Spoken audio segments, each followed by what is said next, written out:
안녕하세요. 비토벤입니다. 다들 즐거운 추석 연휴 보내고 계신가요?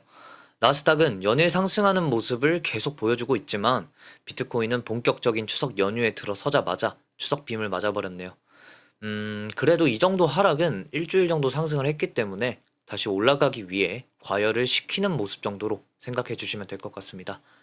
오늘 영상은 먼저 간단하게 트럼프 암살 사건을 다루고 그리고 자산 시장에 매우 중요한 유동성 공급과 FOMC의 전망에 대해 이야기해 보겠습니다. 자산 시장의 유동성 공급은 가격 상승과도 직결된 매우 중요한 사안이니 이번 영상 끝까지 시청해 주시는 걸 권장드립니다. 일단 오늘 가장 큰 뉴스는 바로 트럼프가 또 암살 사건에 휘말렸습니다. 이미 뉴스로 접하신 분들도 있으시겠지만 이 사건에 대해서 조금 자세하게 풀어드리면, 먼저 트럼프 형님께서 플로리다 골프장에 골프를 치러 가서 골프를 치던 중 경호원들이 숲속에서 총구가 나오는 걸 확인을 하고 총을 4발을 쐈다고 합니다. 그러니 트럼프 저격수는 쫄아서 도망갔죠. 용의자는 닛산 트럭을 타고 왔다고 하는데 그 트럭 넘버를 추적해서 용의자는 지금 체포되었다고 합니다. 그 당시 용의자는 AK-47이라는 우리나라에서도 매우 유명한 총을 사용했다고 하는데, 여기에 저격 망원경까지 장착해서 약 300m 정도에서 암살을 시도하려고 했다고 합니다. 300m 정도면 일반인 같은 경우는 빗나갔을 수도 있지만 총을 자주 쏘는 사람들에게는 저격하기 어려운 거리는 아니죠.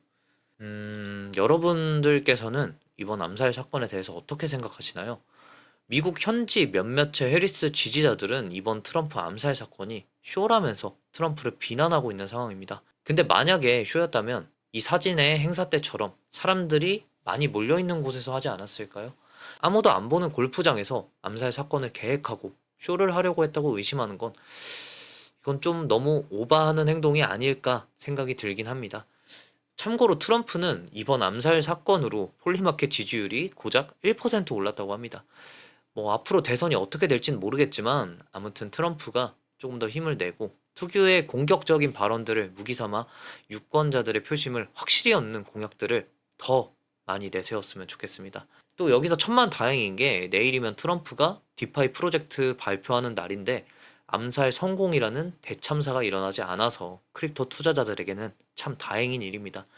지금 현재 언론에서도 가상자산이 이번 대선에 크게 영향을 미칠 것이라고 전망하고 있고, 트럼프 역시 바이든과 경쟁 시기에 많은 표를 단번에 얻을 수 있었던 이유도 가상자산 지지도 크게 한몫했었죠. 실제로 지금 미국 젊은 유권자의 50%가 가상자산을 투자하고 있다고 합니다. 따라서 내일 발표하는 디파이 프로젝트도 유의 깊게 볼 필요가 있을 것 같네요. 이제 제일 중요한 문제, 유동성 공급에 대해 말씀드리겠습니다. 당장 시장이 폭발적으로 상승하기 위해서는 유동성 공급이 매우 중요합니다. 여러분도 다 아시죠?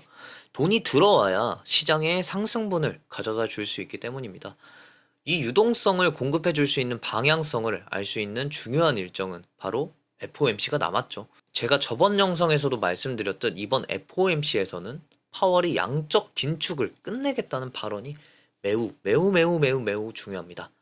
왜냐하면 금리 인하를 해도 양적 긴축을 끝내지 않는다면 돈을 당장은 풀지 않겠다는 얘기와도 같은 얘기인데요. 양적 긴축은 풀어놓았던 돈을 회수하는 것이고, 양적 완화는 회수했던 돈을 다시 시장에 푼다고 생각하시면 됩니다. 따라서 이번 FOMC에서 파월이 하는 발언이 금리 인하 후 나스닥, 비트코인의 방향성을 보여주는 아주 중요한 행사가 될 것 같습니다. 양적 긴축에 대한 발언이 나오지 않아서 가격이 떨어지더라도 걱정하실 필요는 없으실 것 같은데, 저 같은 경우는 가격이 떨어지면 갖고 있던 현금 비중 더 들어갈 생각입니다. 그렇게 계획한 이유는 지금 금리 인하, 빅스텝, 베이비 스텝이냐 의견이 분분한 상황입니다. 이런 상황에서 패드워치를 확인해 보시면 빅스텝 금리 인하 확률이 무려 59%로 오른 것을 확인할 수 있습니다. 여기에 더해 올해 FOMC가 11월과 12월, 9월을 제외하고 두 번의 FOMC가 더 있는데, 올해 최종 금리 인하 계획을 보시면 75bp 인하가 6.4%고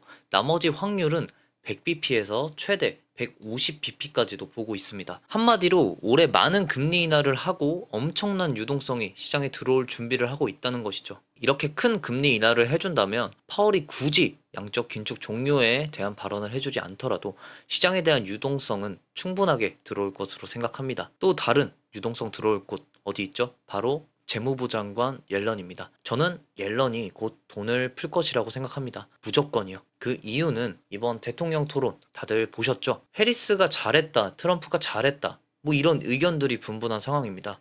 제가 올린 영상 댓글들을 봐도 누가 잘했냐, 못했냐 엄청 싸우세요.